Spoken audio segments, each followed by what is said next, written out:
Who am I?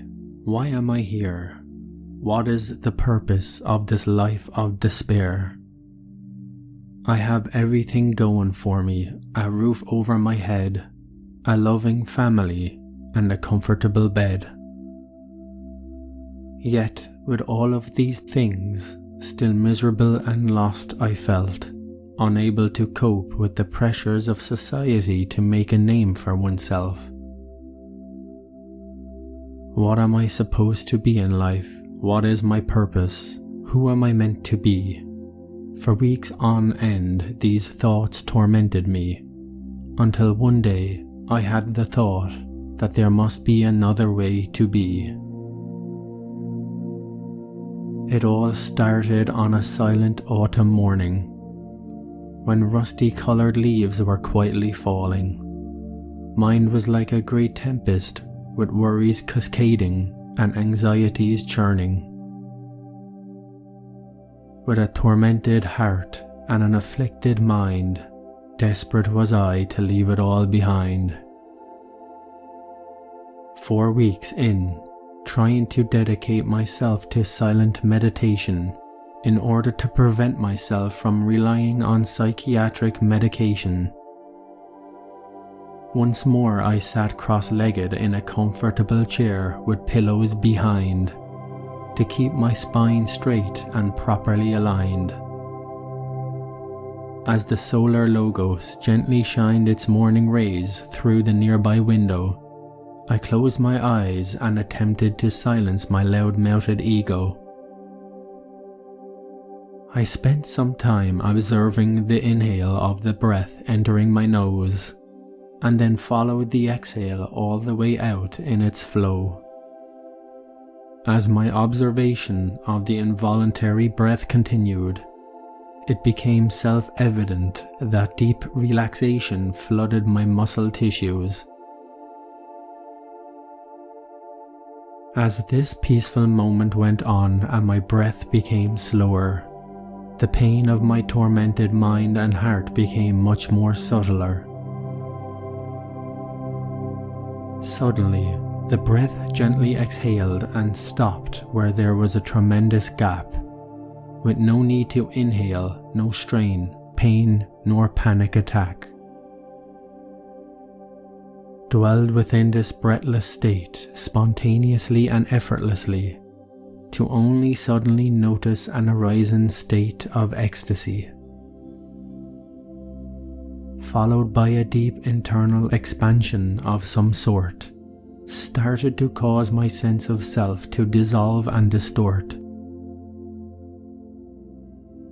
Collapsing deep within, accompanied by a sense of spaciousness, expanding boundlessly everywhere, did so my consciousness. Outside of form, time, and duality, there was nothing here but only totality. Gone was the sense of I, lost within this indescribable light. It seemed to stretch out to eternity with no ending in sight. No mind, no tormented heart, no physical body. Then what is it that is experiencing this primordial state beyond dichotomy? In this timeless moment, everything made sense, attainable to anyone in a moment of deep presence. Lost and diluted in this illuminated emptiness, a void of characteristics but full of consciousness. Since I was reduced to illuminating nothingness, I felt like I was nowhere but in all things at once. No perceiver, nor perceived. Both became one, and the one reveals to be the all. Everything comes from the nothingness. Everything is sustained by the nothingness. Everything goes back to the nothingness. Because it is free of characteristics, it cannot be found. Because it permeates all, it is within everything here and now. overwhelming is this experience of great perfection, boundless and empty but imbued with divine affection. Feeling diluted within a great ocean of illuminated space, which dwells nowhere in which we could call a time or place. A divine love so deep and full of compassion, it was way too much for this worthless fool to handle.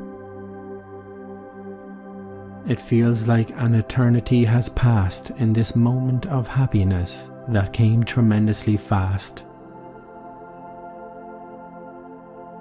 And the memory of me, myself, my body, my life and my family did not once arise or occur to me.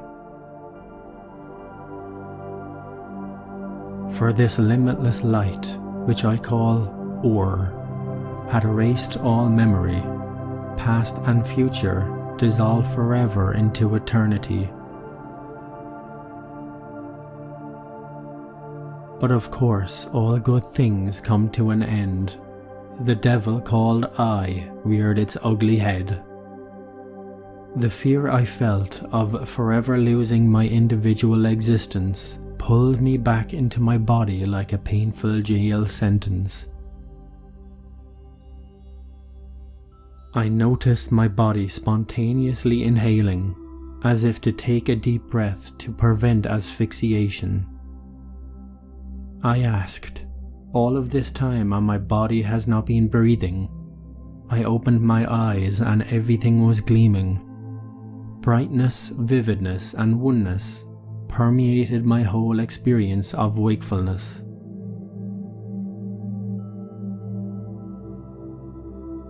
Gone was my afflicted mind and tormented heart, and all of the sufferings and pains that tore my soul apart.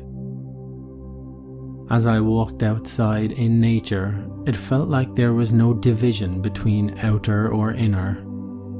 Everything was bright and sparkling with a luster.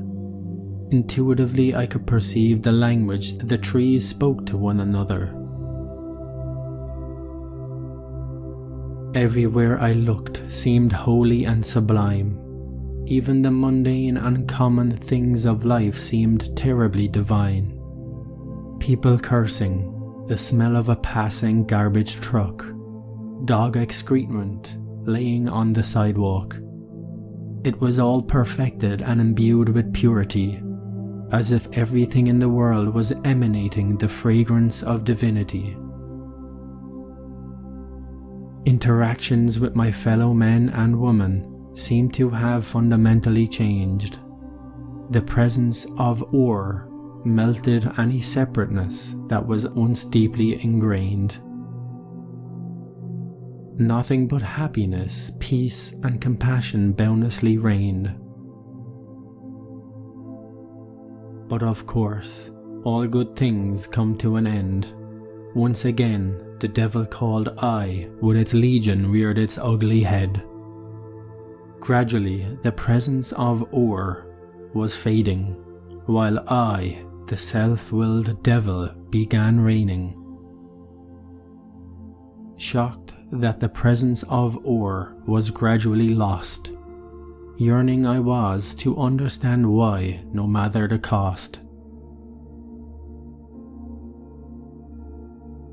A strange burning from the core of my heart was felt like a flame, an uneasiness, an urgency to look for something which I could not explain. So onwards I went on a journey to find knowledge of Aur, with nothing to guide me but a burning flame in my heart's core. Go here, go there, this is not it. Keep looking, the whispers said. Seek and you shall find, was all I could hear inside my poor head. After many weeks of wrong turns and dead ends along this journey of searching, terribly alone I was on this path, but my heart was still burning. Until one day I came across an interesting stranger. I said, "Excuse me, sir, could you point me in the direction of the place I am searching for?" "What place is it you seek?" the man responded. My heart said, "A place that has no location but is filled with divine knowledge." He said, "Ah yes, the 3 precious pearls is what you need in order to acquire this knowledge that you desperately seek. Follow the path until you reach the White Library. There you will find ancient wisdom from a wise man whose words vibrate into eternity. His face and physical body you will not see, but the 3 precious pearls he will provide will serve as a divine currency to take you to that place in which you are so unsure, but we, the walkers of the path, know as the primordial light of Aur." So I gave my thanks to the stranger and continued on my way, until one day I found that great white library. There I found ancient teachings from a wise man who with my eyes I could not see, but the words from his teachings sounded so familiar to me. Like a man I knew all my life, before it and beyond, his voice echoed deep within my soul like a beautiful song. He said if the 3 precious pearls he offered were used in equal measure, its end result would be the incarnation of a great light treasure. He said that one thing is to experience that great divine height, but another thing is to incarnate its limitless light. So I took the precious pearls and used them in equal measure, and began my journey I did to one day reach that great treasure. The 3 precious pearls are birth, death, and sacrifice, and that great treasure is Aur, the limitless light.